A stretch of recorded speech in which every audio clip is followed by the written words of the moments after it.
ശ്രീ ചാണ്ടിയുമ്മൻ, താങ്കൾ കേൾക്കാമെന്നാണ് എൻ്റെ പ്രതീക്ഷ. അവിടെ നിന്ന് റേഞ്ചില്ലെന്ന് പറയുന്നു, അതുകൊണ്ടാണ് സൂം ദൗർഭാഗ്യമാണ്. പോട്ടെ.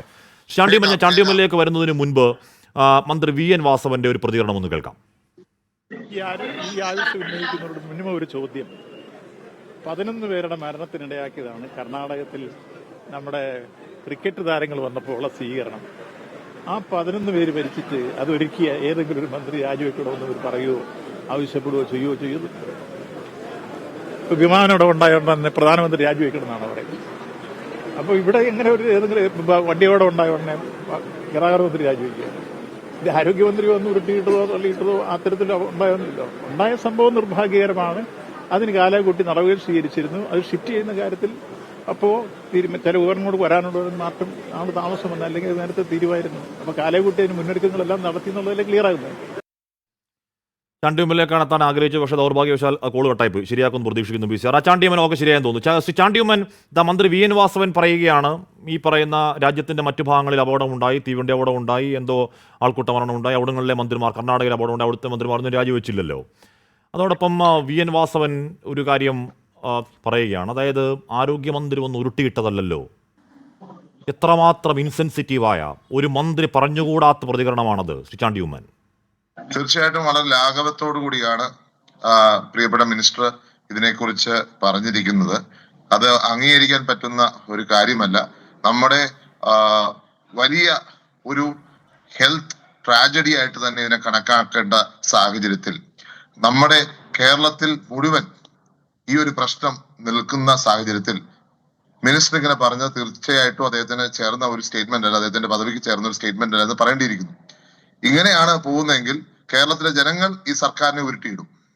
ഇതാണ് കേരളത്തിലെ ജനങ്ങളെ കുറിച്ച് മന്ത്രി പറയുന്നതെങ്കിൽ, ഗവൺമെന്റ് പറയുന്നതെങ്കിൽ, കേരളത്തിലെ ജനങ്ങൾ തന്നെ ഉരുട്ടിയിടും. കാരണം ആ തരത്തിലാണ് ഇതിനെ ലഘൂകരിച്ചു കൊണ്ടുവരുന്നത്. ഇപ്പം അദ്ദേഹം രക്ഷപ്പെടാൻ ശ്രമിക്കുന്നത് ജയകുമാറിനെ ചാരിയ സൂപ്രണ്ടന്റ് എല്ലാം ഏറ്റെടുത്തു എന്ന് പറഞ്ഞുകൊണ്ടാണ്. ഞാൻ ചോദിക്കട്ടെ, ഇത്രയും വലിയൊരു ഇൻസിഡന്റ് ആണ്, ഒരാൾക്ക് ജീവൻ നഷ്ടപ്പെട്ടിരിക്കുകയാണ്, ഒരു ബൈസ്റ്റാൻഡർക്ക് രോഗചികിത്സയുടെ പോലും ഒരു അപാകത എന്ന് ചൂണ്ടിക്കാണിക്കാൻ സാധിക്കത്തില്ല. നമുക്കറിയാം, നമ്മളിപ്പം റോഡിൽ കൂടെ നടന്നു ഒരു ആക്സിഡന്റിൽ പെട്ട് മരിച്ചാൽ പോലും അതിന് വേണ്ട കോമ്പൻസേഷൻ കിട്ടും. ഈ കാര്യത്തിൽ ഇതുവരെ ഒരു അക്ഷരം ഈ സർക്കാർ വേണ്ടിയിട്ടുണ്ടോ? ഇതുവരെ എത്ര കൊടുക്കുമെന്നോ ആ കുടുംബത്തിനെ എങ്ങനെ സംരക്ഷിക്കുമെന്നോ പറഞ്ഞിട്ടുണ്ടോ?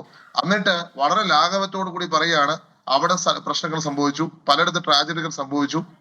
ഈ ഗവൺമെന്റ് തന്നെ അല്ലെങ്കിൽ രാജ്യത്തിന്റെ മറ്റൊരു സ്ഥലത്ത് വരുമ്പോൾ എന്തൊക്കെ പ്രശ്നങ്ങളാണ് ഇടതുപക്ഷം ഉണ്ടാക്കുന്നത്? UP-യിൽ ഒരു പ്രശ്നം ഉണ്ടായപ്പോൾ അവിടെ എന്തൊക്കെ പറഞ്ഞു? ഇപ്പൊ രാജ്യത്തിന്റെ മറ്റു സ്ഥലങ്ങളിൽ നടക്കുന്നത് വലിയ പ്രശ്നവും കേരളത്തിൽ നടക്കുന്നത് വളരെ ലാഘവത്തോടു കൂടി കാണുന്നത് തീർച്ചയായിട്ടും അത് ഇടതുപക്ഷത്തിന്റെ സമീപനത്തെയാണ് കാണുവാൻ സാധിക്കുന്നത്. ഇന്ന് ഞാൻ മെൻസ് ഹോസ്റ്റലിൽ പോയി. ആ മെൻസ് ഹോസ്റ്റലിൽ പോയതിനു ശേഷം എനിക്ക് കോഴിക്കോട് നിന്ന്, തിരുവനന്തപുരത്ത് നിന്ന്, നാട്ടകം കോളേജിൽ നിന്ന് ഒക്കെ വിളി വരികയാണ്. ഗവൺമെന്റ് ഹോസ്പിറ്റൽ കോട്ടയത്ത് നിന്ന് വിളി വരികയാണ്. ഇവിടെ സാഹചര്യങ്ങൾ മോശമാണ് എന്ന് പറഞ്ഞുകൊണ്ട് ഓരോ സ്ഥലത്തു നിന്നും വരികയാണ്. അപ്പോഴാണ് ഈ പ്രശ്നത്തെ ലഘൂകരിക്കുവാൻ വേണ്ടി ബാംഗ്ലൂരിലെ പ്രശ്നം അല്ലെങ്കിൽ മറ്റൊരു സ്ഥലത്തെ പ്രശ്നം ചൂണ്ടിക്കാണിച്ച് തടി ഊരുവാൻ സർക്കാർ ശ്രമിക്കുന്നത്. അങ്ങനെയൊന്നും രക്ഷപ്പെടാമെന്ന് വിചാരിക്കേണ്ട. കേരളത്തിലെ ജനങ്ങൾ, കേരളത്തിലെ ചെറുപ്പക്കാർ മുഴുവൻ ഇതിന് ഈ തെറ്റായ സമീപനത്തിന് പാർട്ടി മുഖപ്രസംഗം ദേശാമാന്യരുടെ മുഖപ്രസംഗം താങ്കൾ വായിച്ചിട്ടുണ്ടോ എന്നറിയില്ല. അതിന്റെ തലക്കെട്ട് മരണവ്യാപാരികൾ ആവാസ് നിർത്തും എന്നുള്ളതാണ്. അതിൽ പറയുന്നത് ഇങ്ങനെയാണ്, അതായത് അതുകൊണ്ട് തന്നെ ഇങ്ങനെ ഒരു മരണത്തെ മാധ്യമങ്ങൾ പെരുപ്പിച്ച് കാണിക്കും, പ്രതിപക്ഷം അത് മുതലെടുക്കുകയും ചെയ്യും എന്നിങ്ങനെ പറഞ്ഞു വന്നാൽ ഈ സംഭവത്തെ തുടർന്ന് മാധ്യമ പിന്തുണയോട് അരങ്ങേറുന്ന രാഷ്ട്രീയ നാടകങ്ങൾ ശ്രദ്ധിച്ചാൽ 9 വർഷം മുൻപ് ഭരണം നഷ്ടപ്പെട്ടത് ഇനിയും അംഗീകരിക്കാൻ കഴിയാത്ത അധികാര ദുർമോഹികളുടെ ഗൂഢശ്രമങ്ങൾ കാണാം. പ്രധാനമായും 2 ലക്ഷങ്ങളാണ് ബഹളങ്ങൾക്ക് പിന്നിൽ. ഒന്ന്, കേരളത്തിലെ ആരോഗ്യരംഗം തകർന്നെന്ന് വരുത്തി തീർത്ത് രാഷ്ട്രീയ മുതലെടുപ്പ് നടത്തുക. ആരോഗ്യമന്ത്രിയുടെ രാജി ആവശ്യപ്പെട്ട സമരനാടകങ്ങൾക്ക് പിന്നിൽ മറ്റൊരു ഗൂഢാലോചന കൂടിയുണ്ട്. സൗജന്യ ചികിത്സ നൽകുന്ന ഇത്തരം ആതുരാലയങ്ങളെ തകർത്ത് സ്വകാര്യ ആശുപത്രികളുടെ ചൂഷണത്തിനായി സാധു മനുഷ്യരെ എറിഞ്ഞുകൊടുക്കുക എന്ന മനുഷ്യത്വഹീനമായ ലക്ഷ്യം എന്നൊക്കെയാണ് നിങ്ങൾക്കെതിരെയുള്ള കല്ലേപ്പിളർക്കുന്ന കഠിനമായ ആരോപണങ്ങൾ. ചാണ്ടിയുമ്മൻ, ഇവിടെ മെഡിക്കൽ കോളേജിൽ ഇപ്പോൾ ഒരു സ്വകാര്യ ആശുപത്രിയിൽ കയ്യിൽ നിന്ന് കാശെടുത്ത് കൊടുത്ത് ചികിത്സിക്കാൻ പണമുള്ള ഒരുത്തൻ ഇപ്പോഴും പോകുന്നത് സ്വകാര്യ ആശുപത്രിയിലേക്ക് തന്നെയാണ്, മെഡിക്കൽ കോളേജിലേക്കല്ല. മെഡിക്കൽ കോളേജിൽ വരുന്നത് ഒരു ഗതിക്ക് പരഗതിക്ക് വഴിയില്ലാത്ത പാവ മനുഷ്യരാ. ചാണ്ടി, ഇതിനകത്ത് സൗജന്യ ചികിത്സ എന്ന് പറയുന്നത് ആരെ പറ്റിക്കാനാ? 300 രൂപ മാത്രം ദിവസക്കൂലി കിട്ടുന്ന ഒരു വ്യക്തിയുടെ ചികിത്സയ്ക്ക് കൊടുക്കേണ്ടി വരുന്നത് 3,40,40,000 രൂപയാണ്. ഉമ്മൻചാണ്ടി സർക്കാരിന്റെ കാലത്ത് കാരുണ്യ പദ്ധതി ഉണ്ട്. ഈ സർക്കാരിന്റെ കാലത്ത് എവിടെയാ? ഈ സർക്കാർ വേൾഡ് ക്ലാസ് ട്രീറ്റ്മെന്റ് എന്ന് പറഞ്ഞുകൊണ്ട് ഓരോ കാര്യത്തിനും ചികിത്സയ്ക്ക് തുക മേടിച്ചുകൊണ്ടിരിക്കുക, രൂപ മേടിച്ചുകൊണ്ടിരിക്കുക, പ്രൈസ് മേടിച്ചുകൊണ്ടിരിക്കുകയാണ്. പ്രോഫിറ്റ് ഉണ്ടാക്കാൻ ശ്രമിക്കുകയാണ് ഈ സർക്കാർ.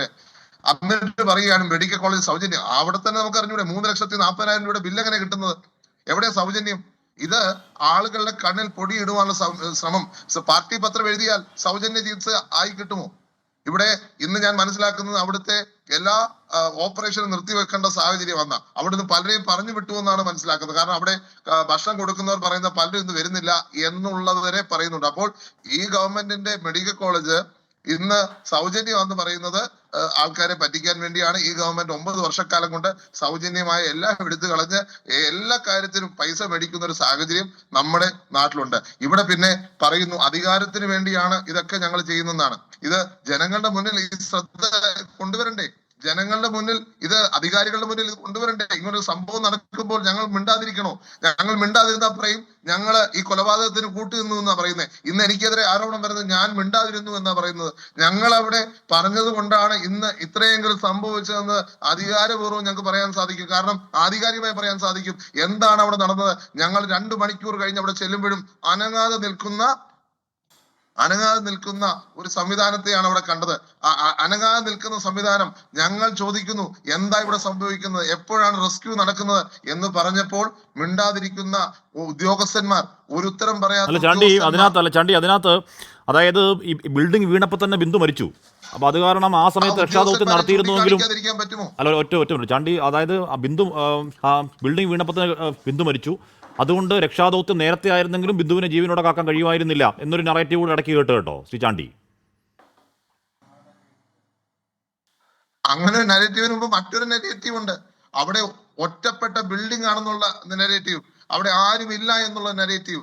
അത് വ്യാജ നരേറ്റീവ് ഉണ്ടാക്കി കൊണ്ടുവരുവാൻ ശ്രമിച്ചു. ഒന്നും സംഭവിച്ചില്ല എന്ന് പറയാൻ ഉള്ള ശ്രമം, അങ്ങനെയുള്ള ശ്രമം നടന്ന ഒരു സമയം കൂടിയാണ് ഈ ഗവൺമെന്റിൻ്റെത്. അപ്പോൾ ഞങ്ങൾക്കത് ജനങ്ങളോട് പറയണ്ടേ ഇങ്ങനെ വ്യാജ നരേറ്റീവ് ഉണ്ടായി എന്നുള്ളത്? അത് പറഞ്ഞാൽ ഞങ്ങൾ അധികാര കൊതിയന്മാരായോ അധികാര ഭ്രാന്തന്മാരായോ? ഞങ്ങൾ ജനങ്ങളോട് സത്യം പറഞ്ഞു, അവിടുത്തെ ഉദ്യോഗസ്ഥന്മാരോട് പറഞ്ഞു നിങ്ങൾ പ്രവർത്തിക്കണം എന്ന് പറഞ്ഞതാണോ ഞങ്ങൾ ചെയ്തത് തെറ്റ്? ഇവിടുത്തെ സാധാരണക്കാരായ രോഗികൾ കരഞ്ഞുകൊണ്ടാണ് എൻ്റെ അടുത്ത് പറഞ്ഞത് ഞങ്ങൾക്ക് ഡിസ്ചാർജ് ഷീറ്റ് തന്നിരിക്കുന്നു. അത് ജനങ്ങളോട് പറഞ്ഞതാണോ ഞങ്ങൾ ചെയ്തത് തെറ്റ്? ഇവിടെ പിന്നെ ഒരു വ്യക്തി വീണ് കിടക്കുകയാണ്.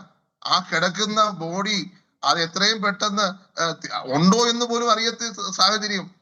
അപ്പൊ എല്ലാരും തെറ്റിദ്ധരിപ്പിക്കുക, ഒന്നും സംഭവിച്ചില്ല. ഉപയോഗിക്കാത്ത കുളിമുറി. ഞാൻ ചോദിക്കട്ടെ, ഉപയോഗിക്കാത്ത കുളിമുറിയിലാണ് എത്രയോ പേര് ഞാൻ കണ്ടു. ഇന്നലെയും ഞാൻ പറഞ്ഞു അതൊക്കെ പറഞ്ഞത് വെറുതെയാണെന്നും നമ്മൾ ടോബി ആ സമയത്ത് പോലീസ് തടഞ്ഞതിന് മുമ്പ് അകത്തെടുത്ത ദൃശ്യങ്ങളൊക്കെ നമ്മൾ കേരളത്തെ കാണിച്ചതുമാണ്.